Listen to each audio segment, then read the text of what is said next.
მოგესალმებით ბათუმელების პირდაპირ ეთერში, ჩვენ ბათუმში ვართ. საკონსტიტუციო სასამართლოსთან ისევ იკრიბებიან მოქალაქეები საპროტესტო აქციაზე.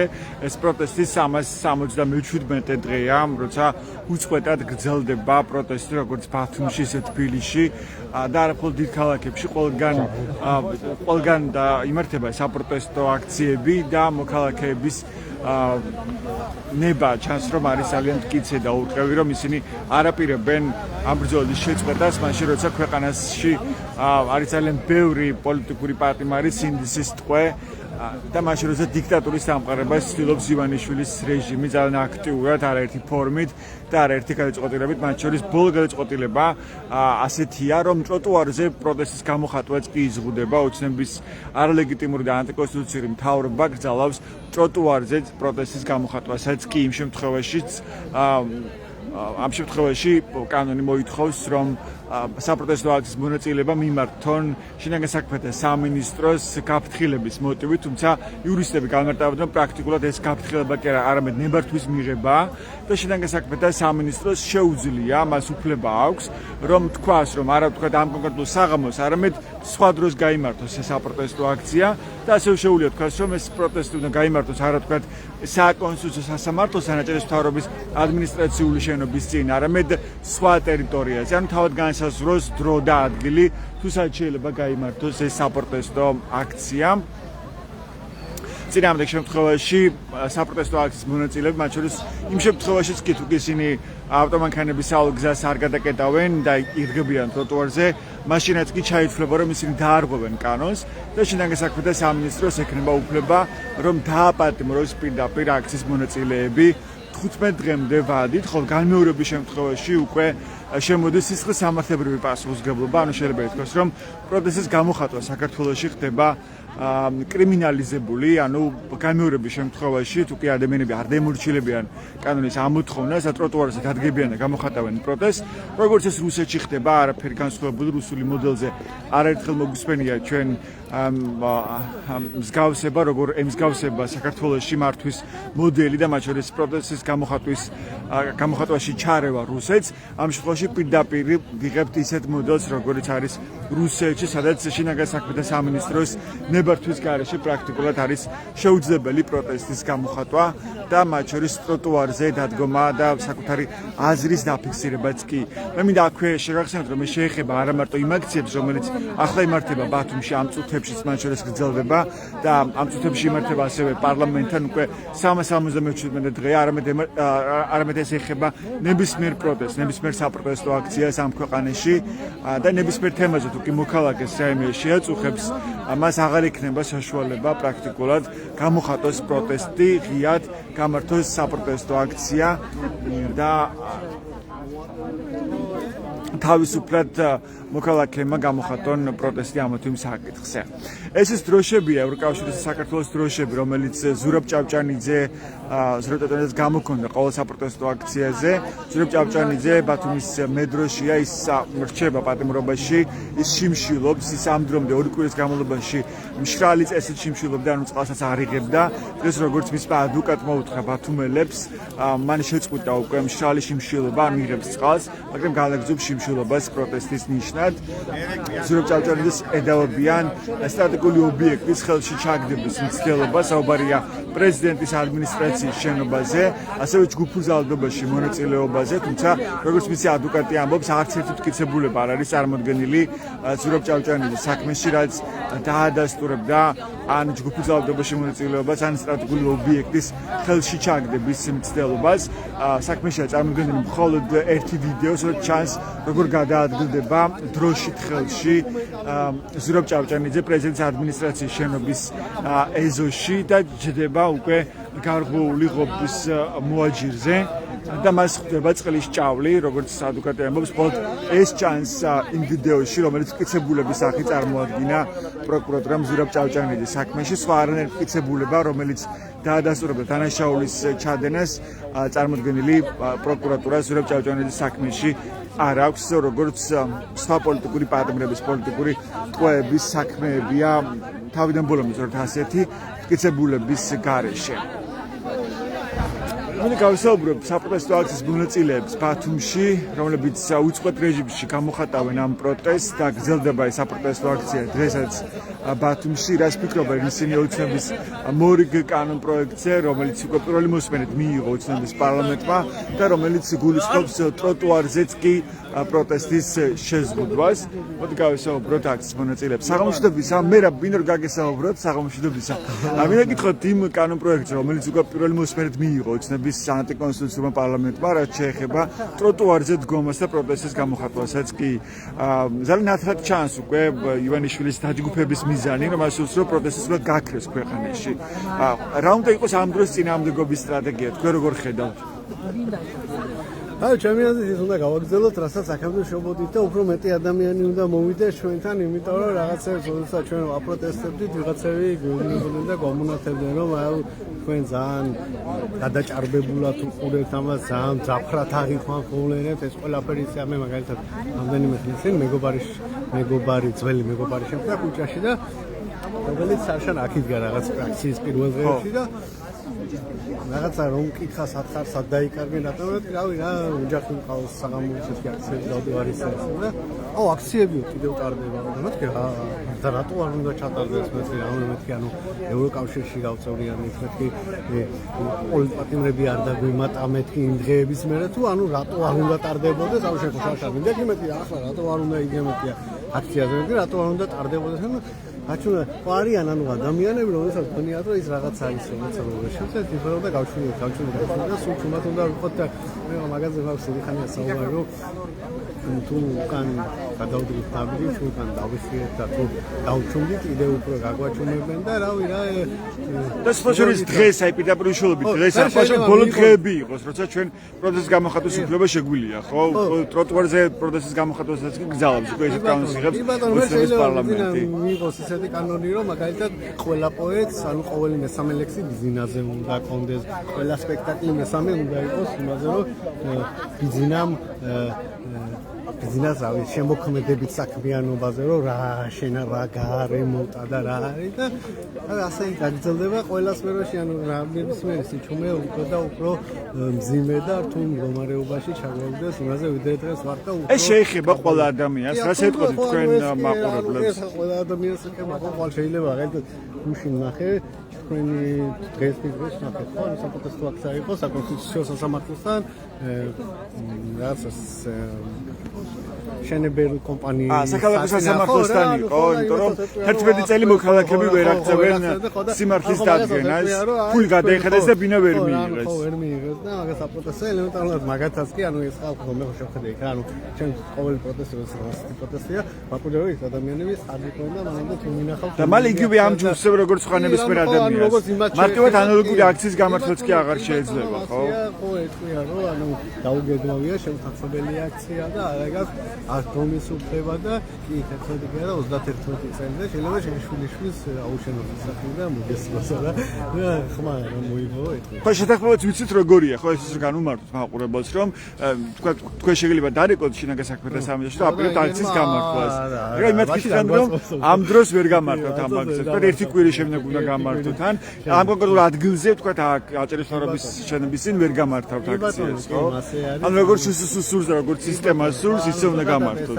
ანუ თავრობა რა თუ დაგინახიათ რა ან გუშინ მაგალითად თბილისში გამართა ალტიფონ გამართა აქცია რა და სამთავრობო პროპაგანდა როგორ აშუქებდა ამ ყველაფერს მივაქცია ყურადღება და იმათაც კი ანუ ხალხი იმის სამების ეკლესიიდან დაიძრა რა აქციაზე და რადიკალურად განწყობილი ანუ ჯერ აკვირდებიან ხალხის რეაქციას თუ რა სიტყვიან ამ რადიკალურად განწყობაზე.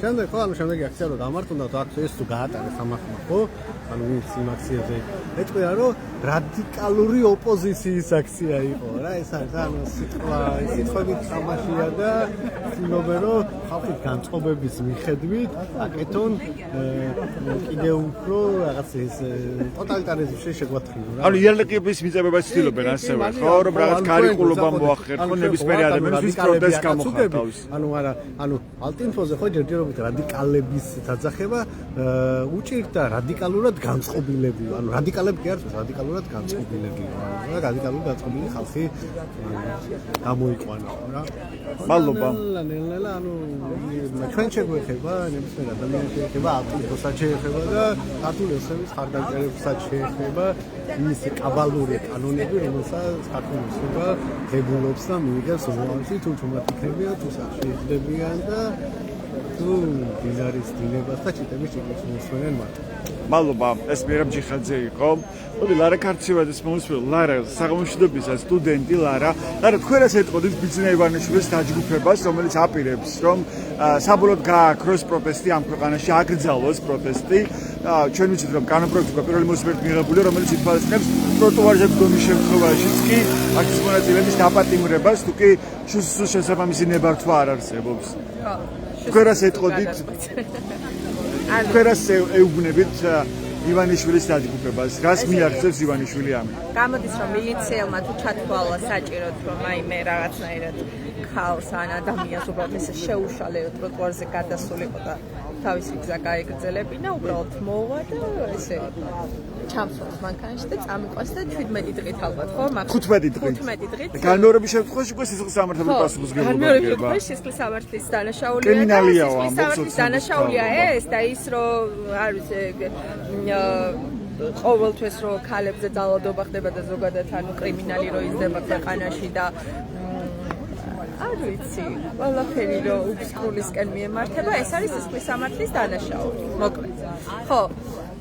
რას ვფიქრობ ახლა ამ პროექტზე, კანონ პროექტზე და კანონზე ზოგადად ის რომ მე პროტესტი გამოჩნია, ამას ტროტუარზე გამოვხატავ, გზის გადაკეტვით გამოვხატავ თუ უნივერსიტეტში დავდები თუ არა აქვს მნიშვნელობა, ხო? არ ვიცი, გადმოვდგები და კაფებს ვაბრახუნებ თუ რას ვაბრახუნებ. ამ კანონის მიუხედავად, ჩემი ხმა ყველგან გაისმის და ჩემი ხმა ყოველთვის გაშკარდება, როგორც ერთი მოქალაქის პასუხისმგებლიანი მოქალაქის ერთი საპროტესტო ხმა, რომელსაც არ სურს, რომ რუსული ზეგავლენების ქვეშ იცხოვროს სამწუხაროდ ეს ზეგავლენა დღეს არსებულ სიტუაციაში ძალიან მძაფრია. შესაბამისად გაამკაცრონ რა, არ ვიცი, ხა ვისაც შეეშინდება ალბათ შეიკავებს თავს, მაგრამ ვისაც არ გვეშინიან და ვიდგებით იქამდე სადაც. თქვენი ხედვა როგორია, როგორ უნდა განვითარდეს და გაგრძელდეს ეს წინააღმდეგობა? უწყვეტია ეს საპროტესტო აქცია, მაგრამ ამ შემთხვევაში გვეუბნებიან, რომ ტროტუარზე დგომის გამო შეიძლება დაგიჭიროთ. როგორ უნდა გაგრძელდეს ამ პროტესტის გამოხატვა? თქვენ რას ფიქრობთ? ძალიან რთულია ამის ხო, მიჭირს ამაზე საუბარი, თუმცა ალბათ ისევ ერთიანობა თუ შეგვეძლებინებს და მიგვიყვანს იმ შედეგამდე, რომლისთვისაც უკვე რამდენიმე წელია ვიბრძვით და გავართ ქუჩაში, ხო? მოდი ამაზე არ ვისაუბრებ მე, იმიტომ რომ არ ვარ ის ადამიანი, რომელიც ამაზე ობიექტურ პასუხს გაგვცეს, იმიტომ რომ მე ამ ყველაფერს ვუყურებ უკვე ემოციურ ჭრილიდან და იმდენად დაღლილი ვარ და გამოფიტული ამ უსამართლობისგან, ამ ძალაუფლების ერთი წყაროს მის მიმართ, არ ვიცი, წაყენებული სიბრაზისგან, რომ უკვე აღარ შემიძლია ობიექტურ ვიყო ამ საკითხში. შესაბამისად, უბრალოდ როგორც ერთი მოქალაქის, ერთი სტუდენტის, ერთი ახალგაზრდის აზრი მაქვს, რომელიც ამ აზრს უკვე ერთ წელზე მეტია ასე მტკიცედ ვუფრთხილდები და ვინახავ, რომ თავისუფალი ვარ და ამ თავისუფლებას ვინმე თუ შემიზღუდავს, საკადრს პასუხს გავცემ მე ნებისმიერი ფორმით, თუნდაც ტროტუარზე დადგომით, თუნდაც გზის გადაკეტვით და სხვადასხვა საპროტესტო ფორმით. მადლობა, ეს ლარა ქარცევაძე იყო სტუდენტი. თუ გონი ტელეფონზე საუბრობთ, ჩვენ გავისაუბრები, ქაბტონ ნარგის დავითაძია აქ ზვიათესხაძე და შეგიძლიათ საუბარი. ქაბტონ ნარგის მოусმინოთ. თქვენ რას ეტყოდით ივანიშვილს და მის დაჯგუფებას, რომელიც აპირებს, რომ ტროტუარზე დგომის გამოც დააკავოს და დააპატიმროს ადამიანები პროტესტის გამოხატვის დროს. რა უნდა უთხრა მაგას, რასაც ისინი კადრულობენ. გააგრძელოს, დიდხანს მაინც ვერ იარსებებენ. ესეთი რეჟიმი, ესეთი კანონები თვითონ მათ თავს ისამარებენ მაგერ. არ ეგონოთ. მაგრამ დათელია მათი განზრახვა, რომ ისინი აპირებენ, რომ საბოლოოდ გააქრონ პროტესტი ამ ქვეყანაში და ჩაახშონ პროტესტის ნებისმიერი კერა, აი მათ რო გონიათ, რომ პროტესტი გააქრეს, ამ დროს ეს პროტესტი არსად არ მიდის, ეს ყველგან არის, ილექება, რადგან გარეთ ყველა ვერ გამოდის, ეს იმას ანიშნავს, რომ პროტესტი არ არის, პროტესტი არის. არ არსებობს ამდენი ცუდი აურა, ამდენი ცუდი ინფორმაცია დააგრო და ეს კარგად წაუვიდეს რეჟიმს. თვითონ ისამარებენ თავს. ეს მალე მოხდება აუცილებლად. რა უნდა გააკეთონ ამ დროს წინააღმდეგობის მონაწილეებმა, აქციის მონაწილეებმა, არ უნდა დაემორჩილონ ამ კანონს, თქვენ როგორ ხედავთ, როგორი ხედავთ? რა უნდა დაემორჩილონ, ვისაც გავლა უნდა იმას გაატარებს ხალხი.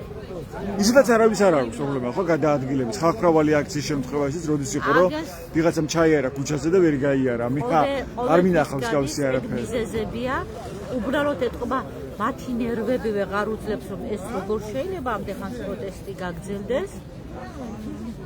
აუცილებლად გაგრძელდება და ეს ჩვენი ქვეყანა აუცილებლად გადარჩება. რეჟიმი დიდხანს ვერ იარსებებს. რაღაცა თვეები, წლები, მაგრამ არ არსებობს რეჟიმმა დიდხანს იცოცხლო. თვითონ ისამარებენ საკუთარ თავს. თვითონ მისი ოჯახის წევრები და მათი შვილები აუჯანყდებიან ცოტა ხანში მაგის. კარგი, და მოგვიყევით ზვიადის შესახებ, როგორია მისი მდგომარეობა და რა ხდება სააპელაციო სასამართლოში. უკვე დაიწყო ზვიათესხაძის და მასთან ყოფი ასევე სხვა მსჯავრდებულების საქმის განხილვა სააპელაციოში, ხო? ხო, ერთი ჩატარდა ახლა 24 დეკემბერს არის. ზვიადის მდგომარეობა ჯანმრთელობის ერთი წელია სულ განვიცდით, კანზე არ გამონაყარი და რატო აქვს ვერ ვარკვევ. ახლა უკვე მივხვდი მიზეზი, იმიტომ რომ ზვიადი წყლის ჭაუში რომ მოყვა, მოვიდა სახში, კანი ეწოდა, რო იბანავა. ნენერა ლაქები გაუჩნდა ბავშვი. და სხეულზე აქვს მოდებული ლაქები. ხალის პრობლემა ჰქონდა ზვიადს, მაგრამ მე გაურთულდა. წავიყვანე ერთთან იმ აქციების დროს ხალის ბადურა აღმოჩნდა დაზიანებული. და ახლა მივხვდი მიზეზი, რომ რა არის ეს. ეს უკავშირდება წყლის ჭაულის გამოყენებას და ქიმიური ნივთიერების გამოყენებას. ვარკვევთ და ეს კანის ქავილი, ლაქები თულდება, ფართოვდება და სულ გვირკვირდა მიზეზი რა არის. და მიზეზი არის წყლის ჭაული. უტარდება მას რამე კვლევები ან სამედიცინო მომსახურება? რაღაცები უტარდება და ახლა კიდე დავწერეთ განცხადება, რომ აი ამ კანზე პირადად გამოძიება, ისა კვლევები ჩატარდეს. ერთხელ იყო და სისხლში არაფერი არ არის, ფაქტია რომ კანზე შედეგი არ გვაქვს და კიდე ველოდებით ვიზით, რომ ხელმეორად განმეორდეს მისი გამოკვლევები. და ბევრი პატიმარი აღნიშნავს, რომ ჩვენც გვაქვს ეგეთი გამონაყარი და ისიც მახსოვს, რომ დაიბანა ზვიადმა, კანი კიდე ეწოდა.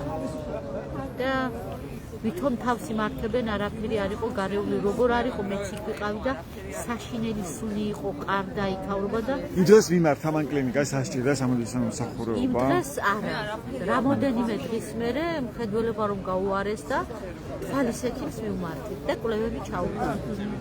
ეს ინფორმაცია დევს, რა თქმა უნდა, და მაშინ აღმოაჩინა ექიმა, რომ ბადურა აქვს დაზიანებული და აქციების დროს ეუბნებოდა ექიმი, აუცილებლად მიწერე, იგი პასუხო, რა უნდა ჩაისხა და როგორ მივაწერა. ეს იყო პირველი შემთხვევა, რომ მას დასჭირდა ექიმის მომსახურება დახმარება, ხო? ხო, აი იმ აქციების დროს მიმოწერაც აქვს პირადში, რომ როგორ ეუბნებოდა ექიმი, რა უნდა ჩაისხოს და როგორ მიფრება. და ეგ არის, წამლავდნენ და კიდე თავს იმართებენ. აუცილებლად დაუბრუნდებათ ეს ამდენი მათი დაგროვილი ცოდვები და ცუდი აურა დააგროვეს, აი ბუმერანგივით დაუბრუნდება. ერთ დღესაც გაქრებიან ისინი და ღმერთით ნორმალური და ჯანსაღი თაობა გვეღირსება ჩვენი ქვეყანა რომ გადავარჩინოთ და ამ არაბებს, რუსებს და უარგის ხალხს რომ არჩევამარო ჩვენი ქვეყანა ღმერთო გადმოვიდეს. არა, თავი ალბათ არის მტრულად განწყობილი სახელმწიფო, ასეთი რუსეთია, ხო? და სხვა ნებისმიერი ქვეყანა ალბათ იყოს მისაღები ინვესტიცია. თუ გიქნება გამჭვირვალე ეს ინვესტიცია, ჩვენ არ ვიცით ხელშეკრულებაში რა ჩაწერეს, ეს არის ბუნდოვანი სრულიად. ბიძინა საქართველოს უნდა ქართლების გარეშე. და ღმერთი მაგას არ დაუშვებს. მადლობა, ეს ნარგიზ დავითაძე იყო ზვიერცის ბათუმელის სტუდენტის ერთ-ერთი პოლიტიკური პატიმრის დედა. თქვენ მას უსმენდით ბათუმელების პირდაპირ ეთერში. ეს ბათუმის საპროტესტო აქცია პროტესტის 377 დღე, როცა მოქალაქეები ისევ დგანან ქუჩაში და ნებისმიერ ამინდში ასიან, ნებისმიერ თოვლაში თუ წვიმაში თუ ქარში, მუდმივად აქ არიან მოქალაქეები, ისევ როგორც დღეს. საგამშვიდობისა, მინდა რომ გაგესაუბროთ კაპიტანალი თქვენ და თქვენ დავიწყოთ. რას ეტყობთ ივანიშვილს, ნათელია მისი განზრახვა, რომ ის აპირებს, რომ გააქროს პროტესტის ყველა კერა ქვეყანაში, მათ შორის ტროტუარზე პროტესტის გამოხატვაც კი ხდება დასჯადი, ამის გამო შეიძლება დაგვაპატიმრონ. პირველი მოსვლით მიღებული აქვს კანონპროექტი. თქვენ რას ეტყოდით ივანიშვილს და მის დაჯგუფებას? გონი ვერავის ვერ შეაშინებს და აზრი არ აქვს არაფერს შენ გამოსავალს ყოველთვის ნახავს და ჯერავს რომ გამოსავალი ყოველთვის არსებობს. ამ ხს ვერ ჩააქროს ხალხში და ჩვენ ერთ წელი დგავართ მუდმივად და არ არსებობს რაიმე მიზეზი რის გამო ჩვენს მიზანს გადაუხობთ, იმიტომ რომ გააზრებული გვაქვს ყველა საფრთხე და ჩვენს ქვეყანას ელის და ვართ ამ საფრთხეში ჩართულები, ხო? დასახელი გზა უკან არავის არ აქვს და მაგრამ შემოდის უკვე კრიმინალიზება ხდება ამის, ხო? თუ კი პირველ შემთხვევაში არის 15 დღიანი ადმინისტრაციული პატიმრობა, განმეორების შემთხვევაში უკვე შემოიღეს პირდაპირ სისხლის სამართალი, კრიმინალიაო ტროტუარზე მაგალითად პროტესტის გამოხატვა. როგორც უნდათ ისე ჭრიან და კერავენ, მაგრამ მაინც წააგებენ. მე მჯერავს ამის და არავინ არ აპირებს დამორჩილებას და არავინ არ აპირებს უკან დახევას და შეშინებას. რა შემთხვევაში წააგებენ? რა არის ამის თავარი პირობა თქვენი აზრით? თუ ყველა გამოაგარეთ და თუ კომფორტის ზონიდან გამოვლენ, თუ აი სულ ფიქრობ რომ რა უნდა მოხდეს, რა არის ზღვარი მაქსიმუმი, რომ ეს ხალხი გაბრაზდეს და გამოვიდეს გარეთ, როგორ ჩანს საზოგადოების უმრავლესობას ჯერ კიდევ ჭირდება რაღაც გარდამტეხი, რის გამოც მე შემდეგ ისეთი აგორდება ისეთი ზვავი, რომ უკან დასახები უკვე აღარავის არ ექნება, მაგრამ ფაქტია რომ ჩვენ მაინც უმრავლესობაში ვართ, ის რომ აქ ცოტა ხალხი დგას, ეს არ ნიშნავს რომ საქართველოში ცოტა ვართ. ამის საპროტესტო განწყობა ისევ არის მოქალაქეებში უმრავლესობაში. ყოველ დღე ნავთზე ცეცხლზე ნავთსაც ხამენ. მაგალითად განსაკუთრებით გამაღიზიანებელი და გასაბრაზებელი არის განათლების საშინელი რეფორმა. ეს დაცინვა ხალხს, რა თქმა უნდა, ჭირდებათ გაუნათლებელი საზოგადოება, გაუნათლებელი ახალგაზრდები და მათი ყველა რეფორმა, რაც ყოველ დღე აკეთებენ, ეს უბრალოდ არის მიზანმიმართული მორჩილების ფორმა, ანუ გათიშე და იბატონე აქვთ გადაწყვეტილი, რომ განათლებული ახალგაზრდები არ ჭირდებათ. ეს არ არის განათლების რეფორმა, ეს არის განათლების რა დაგიტოვა თქვენ პირადად ეს შთაბეჭდილება, რომ არ ჭირდებათ თქვენ განათლებული ახალგაზრდები და პირიქით ეს რაღაც ცვლილებები. განათლება და ინტელექტი როცა ადამიანს არ აქვს, რასაც ჩასწახებ, იგივეს გაიმეორებენ და პროტესტს. ამ რეფორმებში რა იყო ისეთი, რაც შემოგთავაზა უცხოეთის მთავრობამ? რეფორმა, რომელიც მე რაც არის მიუღებელი თქვენთვის. ანუ 12 წლიანი სწავლის ფორმა რაც მოხსნეს, ანუ ეს ნიშნავს, რომ შეზღუდვას უკეთებენ ყველას და მასურად არ შეეძლებათ მიიღონ ევროპული და დასავლური განათლება. ეს ძალიან რთული არის და ძალიან ცუდი ჩვენი ახალგაზრდებისთვის. და შანსის წართმევა. მე ვთვლი, რომ არავის არ აქვს უფლება, რომ ქართველ ახალგაზრდას გაუკეთონ ესეთი საშინელი წარდგან განათლების უფლება. ფაქტიურად ყველანაირ პერსპექტივას უჭრიან, რომ ისწავლონ მხოლოდ საქართველოში, ერთეულები გავიდნენ და ვთვლი, რომ უამრავი რეფორმა თუნდაც რომ რაღაც შეზღუდვები არის ფაკულტეტებზე, ანუ ათასნაირი რაღაცები მოიფიქრეს, ხო? ესეც შეზღუდვა. ანუ ყველანაირი ფორმით ცდილობენ, რომ არ ყავდეთ განვითარებული, მოაზროვნე და ღრმა ინტელექტით სავსე ადამიანები.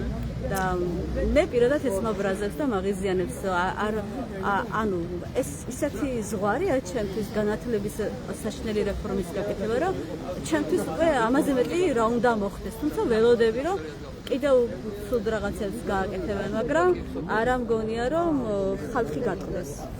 მე პირადად ესე ვფიქრობ. ასე მგონია და ასე მჯერავს. დიდი მადლობა, ეს იყო ნინო გოგოლი, თქვენ მას უსმენთ ჩვენს პირდაპირ ეთერში. მოდი ლალიანტიძეს მოусმინოთ, ბათუმის სახელმწიფო უნივერსიტეტის პროფესორი, ფილოსოფოსი და პროევროპული აქციის ერთ-ერთი აქტიური მონაწილე. თქვენი აზრით რატო დასჭირდა ივანიშვილის დაჯგუფებას, აი ამ ნაბიჯის გადადგმას, რითაც სულად ვემსგავსებით რუსეთის მოდელს, როცა პროტესტის ფორმებით კრძალავს, ხო, ოცნების მთავრობა, როგორმე შეზღუდოს ეს პროტესტი და გააქროს პროტესტი ქვეყანაში და მოდით აქამდე რომ ტროტუარზე პროტესტის გამოხატვაც კი იგრძელება ეხლა.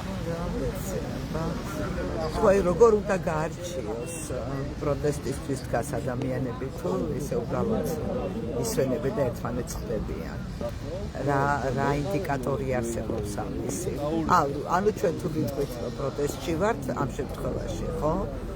ანუ ქუჩაში დადგომასაც გვიგრძალა. ხო, რა ვიცი, აბა ძალიან ბევრი იმდენი რა. ეს რასაჩვენებს თქვენთვის, როცა ამაზე მიდის კონკრეტული პოლიტიკური ძალა? აი ძალიან უკიდურესად შეშინებულები არიან და რაც უფრო მეტი არის ზეწოლა და წნეხი, ხო ეს პირდაპირ პროპორციულად აჩვენებს იმას, რომ ძალიან გაუჭირდათ თუნდაც თავიანთ ამორჩეველთან. იმიტომ რომ უკვე ფაქტობრივად ოჯახი არ დარჩა, ვისაც არ შეეხება ის რაც გააკეთეს რეფორმები, განათლების რეფორმები. ძალიან ბევრი ადამიანი მოვიდა გონს, როცა მათ ჯიბეს და მათი შვილების მომავალს შეეხო. ძალიან ბევრ ადამიანს გაუჩნდა კითხვები აი მომწავლელი გაზის გაშვების შემდეგ, რომ წარმოიდგინეთ აი ამ გაზის გაშვების შემდეგ იქ მხოლოდ პროტესტის მონაწილეებს არ შეუსუნთქავს ეს, არა იქ ადამიანები ცხოვრობენ, იქ სასტუმროებია, სკოლაც არის ასევე იქვე. სკოლა არის, ცხოვრობს ხალხი. ბოლოს და გაშვეთია იქვე, სადაც რაც უფრო დაბლა გაზი უფრო ილექება და გამოდის, რომ ის ვინც ეკლესიის ტაძარში მიდიოდა, ის ადამიანებიც მოწამლა, ხო? და თან ეს თვითონ 9 აპრილის დროს მოწამლული ვარ, ყვავილების გადატანაზე მოვიწამლე მაშინ და აი პერიოდშიც მოიწამლა, ხო? იმ პერიოდში რა თქმა უნდა, როდიონოვმა მაშინ ხო გაზი გაუშვა და როდესაც ეს ამბები მოხდა, მე სიმპტომები რო საუბრობდნენ ბავშვები, ჩემი მოსწავლეები პირად შემწერდნენ, რომ აი ასევად არ მინდოდა რომ შემეშინებია, მაგრამ თქვენ მოწამლულები ხართ, იმიტომ რომ მე მივხვდი, რომ ან თქვენს ყველაფერს უთქვის უკმარისობა, სიმპტომები გულისრევა და ასე შემდეგ, ხო? კი, როცა ვიმკურნალე ის იმ პერიოდებში გადადგა მაშინ საქართველოს ხელისუფლება და ეს მოწამლულები ვინც ვიყავით, ამათ უზრუნველობა იყო უფასო და სპეციალურის გამოგვიყვა რესპუბლიკურში, რომ ახსოვს რომ იქ დავდიოდი და მკურნალობდი და მაშინაც არ თქვენ საბოლოოდ რა ნივთიერება გამოიყენეს, არა, არ ვიცოდით, ნივთიერების ექიმები რაღაცა ხელის წესებით სიმპტომებზე მუშაობდნენ, მიზეზებზე ვერა, მაგრამ ერთადერთი რაც მითხრეს, რომ მაშინ 20 წლის ვიყავით და 80 წლის ქალის ფუტებით უნდა იწყო აწიო. ანუ დაზიანებები იყო და ის სიმპტომები რაც არის აი გულისრევა, ის სისხლდენა ასევე. სისხლდენა და თვალის მხედველობის დაკარგვა მე არ მქონია, მაგრამ ეს უთქვის უკმარისობა, უთქვის გაზნელება, უთქვის გართულება, თავბრუსხვევა და ეს კოორდინაციის დაკარგვა ეს ძალიან მკვეთრად ჰქონდა გამოხატული და ნუ როგორც მითხრეს შეიძლება ეს უმრავლესობას ჰქონდა სხვადასხვა ხარისხით, მაგრამ ზოგს უფრო სხვა სიმპტომებიც ჰქონდა. მე უბრალოდ ეხა ჩემი სიმპტომები მახსოვს და ამ ეს ბავშვები რომ ესაუბრებოდნენ, მე მივხვდი რომ იქ იყო ქიმიური იარაღი გამოყენებული და რამდენიმე ექიმმა საზოგადოებრივი არხითაც ისაუბრა და იმათმაც თქვეს, რომ ქიმიური იარაღი არის გამოყენებული. ეჭვი გვაქვს, რომ ქიმიური იარაღია გამოყენებული. მე თვითონ მიდევს ჩემს პირად გვერდზე 7 დეკემბერს გამიზიარებია შარშანი, იმიტომ რომ იმდენად მივხვდი გრძენი ეს რაც იყო. გამოვლილი მქონდა რა, რაღაცა თქვარი პრაქტიკა მქონდა. და რას ნიშნავდა ეს ამბავი თქვენთვის? ერთი როცა ამასაკეთებს როდიონოვი და მეორე როცა აკეთებს ამას ძალა, რომელიც ამბობს რომ შენი ქვეყნის ხელისუფალია. რეჟიმები მაშინ გადადიან ტერორზე და შანტაჟზე, როცა უჭირთ, ხო გახსოვთ რა რამდენიმე წლის უკან ბიძინა ივანიშვილი ჭარბილდობაზე ლაპარაკობდა, ახლა აღარ არის ჭარბილდობა და ახლა თუნდობა არ არის მაშინ. ნებითა თქვენი თან ძალით ეჩებით და ახლა ძალით ეჩებითაც ბაზარში ვარ. რაღაც არ მგონია რომ შეშინებულებმა დიდხანს გასტანონ ეს ერთი მეორეც ძალიან პირველ რიგში ხომათ ხრებს ზე აისახა ის რაც ხდება თვითონ ან უშუალოდ ოცნების კულუარულად ხო ალბათ ყველა დაფიქრდება და აქ ერთი ადამიანი გვახსოვს ჩვენ საკმაოდ არაეთიკური ლექსიკით რომ მოგმართავდა ხო ხოდაჭერდა მე მასაც ევროპაში თავ შეფარებ და მანამდე ყოველთვის ლაპარაკობდა deep state-ზე და ლანძღავდა ევროპას ხო კი ბატონო და ძალიან ცუდია რომ ევროპა იმათ უფრო ეხმარება ჩვენ არა ჩეხება განათლებას ამ ხუთრე გუთად კონკრეტულად თქვენთვის რა არის ყველაზე უფრო ისეთი საფრთხის შემცველი ამ განათლების შემოთავაზებულ რეფორმებსაც არ ქონს ქართული ოცნების მთავრობა და რეალურად კონკრეტულად ბათუმის სახელმწიფო უნივერსიტეტს თუ არის უკვე ცხადი ჯერჯერობით თქვენი გაურკვეველია ხო რა იქნება ბათუმის უნივერსიტეტში რაც წერია უნივერსიტეტი კულუარულად იწახის რომ ჩვენ ახლა სახელმწიფო უნივერსიტეტი ვართ ეს რაღაცები ჩვენთან არ მოხდება მაგრამ რა დოკუმენტი რო ნახე უშუალოდ პირდაპირ წერია რა წერია ამ დოკუმენტში აი პირველ პუნქტში წერია რომ ბათუმის უნივერსიტეტი ბათუმი ქუთაისი თელავი ეს პროფილური რაღაცებიდან გაძლიერდეს რო წერია ამაზე ამბობ პროფილური ანუ პედაგოგიური მიმართულება და აგრარული მიმართულება ამ უნივერსიტეტებში ეს წერია მაგრამ როგორც წესი ვიმედოვნებთ რომ ოცნება ვერ აბავს ხოლმე თავს თავის რეფორმებს ცოტათი მაგის იმედი მაქვს რომ ამას არ მოეპება მაგრამ ჯერჯერობით შემოთავაზებული მოდელით გაურკვეველია ამ ბათუმის სახელმწიფო უნივერსიტეტში რა იქნება ხო ჩვენ ხო ზუსტად არ ვიცით რა ხდება ხო ეს ნახეთ ეს 20 გვერდიანი დოკუმენტი რომელსაც არც კვლევა ახლავს არც რას ეფუძნება ახლავს არც ექსპერტების ექსპერტული დასკვნა არაფერი არ ახლავს უბრალოდ არის რაღაცა კონცეფციაც არ ქვია აი კონცეფციაც არ ქვია ნუ კანონი მithumetes არ არის ხო და გარდა ამისა აი ესე სადღაციდან ამოკრეფილი ჩასაფრებულები ვართ ხო ინტერვიუ პარლამენტში გამოვიდა ministris მოადგილე. ხო იქ რა თქვა კომიტეტის ხდომაზე, აქ რა თქვა ბრიფინგზე. რა ერთიანი ხედვა არ არის წარმოდგენილი რომ გაიცნო. კრიბალთ აქედან იქედან და რო იტყვი რომ გააპროტესტებ რომ რას ნიშნავს ახლა რომ ერთი უნივერსიტეტის მეც ვერ მოხაზავ შეცვალეს მე სასწრაფოდ არა კიკი მხაზავ რო გავგიჟდით იმაზე რომ რას ნიშნავს მე-12 კლასსა და კიკი ვტოვებთ ვისაც უნდა არჩევით და ნუ ახლა ცოტა უცნაური სიტუაცია და რაც შემოგთავაზეს რაც გასაგებია რაც დაადასტურა ყოველ შემთხვევაში ოცნების განათლების სამინისტრომ იქიდან რა იკვეთება რა განზრახვა აქვს ოცნების მთავრობას რას უპირებენ განათლების სისტემას ვიცომა აბსოლუტური სიბრიყვე ესე იგი თვითონ ვერბალური შეუსაბამობა უნივერსიტეტი ნიშნავს უნივერსალურ განათლებას ხო ანუ აქ უნდა იყოს სხვადასხვა ფაკულტეტი, აქ უნდა იყოს აუცილებლად უნდა იყოს ინტეგრირებული დარგები და დღეს მსოფლიოში არის ტენდენცია ინტეგრაციისკენ დარგების და ერთი ფაკულტეტი, ესეც გაუგებარია. ერთი ქალაქი, ერთი ფაკულტეტი და ერთი ფაკულტეტი, ერთი პროგრამა ამ კითხვას ვსვამთ და არ არის პასუხი. ერთი ფაკულტეტია თუ ერთი პროგრამა, იმიტომ რომ ერთ ფაკულტეტზე ბევრი პროგრამა ხორციელდება, ხო? ანუ ამაზე არაფერზე პასუხი არ არის, აი რა უნდა გითხრათ. აი ძალიან რთული არის შეფასების გაკეთება, იმიტომ რომ გაუგებარია. რა უნდა ამით ქართულ ოცნებას, აი რა ცდილობს, რის მიღწევას ცდილობს? პირველ რიგში უნდა მე როგორც ხედავ და ვგრძნობ ერთი რო კუნთებს ათამაშებს, ანუ ერთადერთი აკადემიური ანუ მე რასაც ვინმე მას გავაკეთებ ბანჯერს ამ სისტემაში დარჩა დაუძლეველი და ნუ გამოდის რომ ახლა აი ესეც თუ გადატეხა უკვე აბსოლუტურად ყველაფერი დამორჩილებულია ტელევიზიები გადატეხა არასამთავრობოები გადატეხა და ახლა აკადემიური სივრცეა დარჩენილი ეს ერთი მეორე არ ჭირდებათ ადამიანი რომელსაც აქვს განსხვავებული აზრი და როდესაც ასეთი ცენტრალიზებულია მათთვის სტილი არა თან ვერტიკალზე ააწყვეს ხო მთლიანად ერთი პროფესორი მასზე დაქვემდებარებული ასისტენტები და ესეთი ვერტიკალზე არის აწყობილი ეს ყველაფერი ეს ნიშნავს რომ ერთ თავისიან სამართლოს მოძებნიან და მთლიანად იქნება პოლიტიზირებული იმიტომ იძახიან რომ განათლებაში პოლიტიკა არ გვინდა იმიტომ რომ ძალიან მარტივად შეიძლება დაექვემდებაროს ყველა კონტროლს ხო შემოიტანონ კი ეს ის არა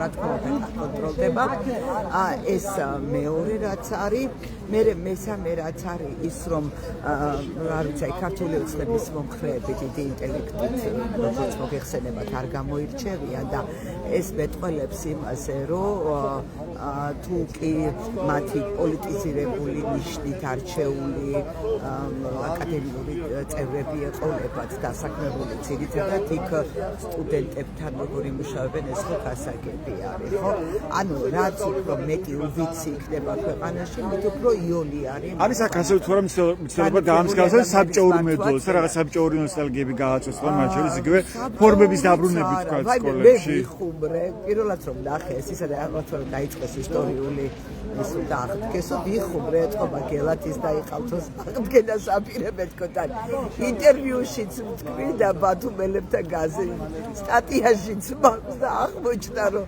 მართლა დავიწყოვდა ეხლა ფინანსამეტყველებები აღმოჩნდა რომ დღეს გამოძანდა ისა მგონი მარიამ ლაშხის სტატია იყო სადღაც მარიამ ლაშხი მომხვა ტრასამობდა არ მახსოვს აი ესა ნუ ვიღაცა მოსკოვში თქვა რომ სოციალური ქსელებში თვალი მოვკარი და ვეღარ ვაწარებ ესაო გელათი დაიყავთო ნახვადგინოთო და რასგულისმოფე გელათსა დაიყავთოში აი მართლა საბჭოური მოდელის რაღაცა აქვს ცდილობები რომ დაამსგავსონ ეს სკოლა საბჭოურ მოდელს ან გააცნონ ეს ნოსტალგია საუკუნეებია ეცახიან რომ საბჭოური საუკუნეებში აი თქვენ ეს ფორმების დაბრუნება რატომ დასჭირდათ რომ მათ შორის მშობლების ხარჯები ხო ეს ფორმებიც ხო ეს ფორმებიც კიდე რაღაცა ხო უნდა ქნან მაგრამ ეს სხვა შემორჩენილი ნახეთ მე რა სკოლის ბევრი ამბობს თქვა მე ბევრი განმომისმენია ხო რომ აი კარგი იყო ფორმები რომ იყო საბჭოთა სკოლებში ფორმებს ითხოვს ახლა გამოცდის რა არის ფორმები მე დამელაპარაკო მე ვარ საბჭოთა ბავშვი და მე მახსოვს ფორმა რომ მეცვა და მე მახსოვს იმ ფორმების პირობებში როგორ იკვეთებოდა სოციალური უთანასწორობა ყველაზე მეტად როგორ ფორმები ხო ეცნაირი იყო როგორ იკვეთებოდა ეს უთანასწორობა რომ განსხვავებული იყო წლის საფარზე ვიცოდით რომ იმან მოსკოვიდან ჩამოიტანა არა ეს ყველაზე მეტად ჩანს ამ ერთგვაროვნებაში ჩანს ყველაზე მეტად განსხვავებულობა საინტერესო იყო. დიდი მადლობა ეს ლალიანთიძე იყო პროევროპული აქციის აქტიური მონაწილე ბათუმის სახელმწიფო უნივერსიტეტის პროფესორი ფილოსოფოსი. თქვენ უძღვებით პროევროპული აქციის მონაწილეებს ბათუმში ეს არის პროტესტის 377 დღე როცა მოქალაქეები ისევ დგანან ქუჩაში აი უწყვეტი პროტესტი გრძელდება. და თქვენ ისმენდით პროევროპული აქციის მონაწილეების მოსაზრებებს, პოზიციებს ბოლო პოლიტიკურ პროცესებზე, მათ შორის ოცნების პარლამენტის ახალ კანონპროექტს, რომელიც დღეს პირველი მოსმენით დაამტკიცეს და რომელიც შეეხება ტროტუარზე პროტესტის გამოხატვის შეზღუდვას ამ კანონპროექტის მიხედვით, ტროტუარზე დგომის შემთხვევაშიც და თუ კი მოქალაქეები ტროტუარზე შეიკრიბებიან და გამოხატავენ პროტესტს, ექნებათ აქცია, ამ შემთხვევაში მათ დასჭირდებათ შუსუსის პრაქტიკულად ნებართვა, ანუ გაფრთხილება გვწერია კანონში, ეს ჩაწერეს ოცნების დეპუტატებმა, მაგრამ პრაქტიკულად ეს გამოდის ნებართვის მიღება, რადგანაც შინაგან საქმეთა სამინისტროს შეუძლია რომ განსაზღვროს თავად შეარჩიოს დრო და ადგილი თუ სად უნდა გაიმართოს ეს საპროტესტო აქცია და როდის. ეს პრაქტიკულად პროტესტის გაუქმება, პროტესტის აკრძალვა ქვეყანაში, რადგანაც კანონის დაუმორჩილებლობა პირდაპირ იწვევს 15 დღიანი ადმინისტრაციულ პატიმრობას, ხოლო განმეორების შემთხვევაში უკვე ოცნების ანტიკონსტიტუციური და არალეგიტიმური მთავრობა ამბობს, რომ ეს არის უკვე სისხლის სამართლის დანაშაული და უკვე სისხლის სამართლის წესი დააკავებენ მოქალაქეს, რომელიც ტროტუარზე გამოვა უბრალოდ და თავის პოზიციას დააფიქსირებს რომელიმე ამბავზე, რომელიმე პრობლემაზე, რომელიც მას აწუხებს ზუსტად ისე, როგორც ეს ხდება რუსეთში. ესეთი იყო ბათუმელების პირდაპირი ჩართვა დღეს საღამოს. ეს უბრალოდ ჩვენს ვებგვერდებს ბათუმელები G-დან ეთგაზეთი G, რომ მიიღოთ განახლებული და სანდო ინფორმაცია. მადლობა ყურადღებისთვის, დროებით.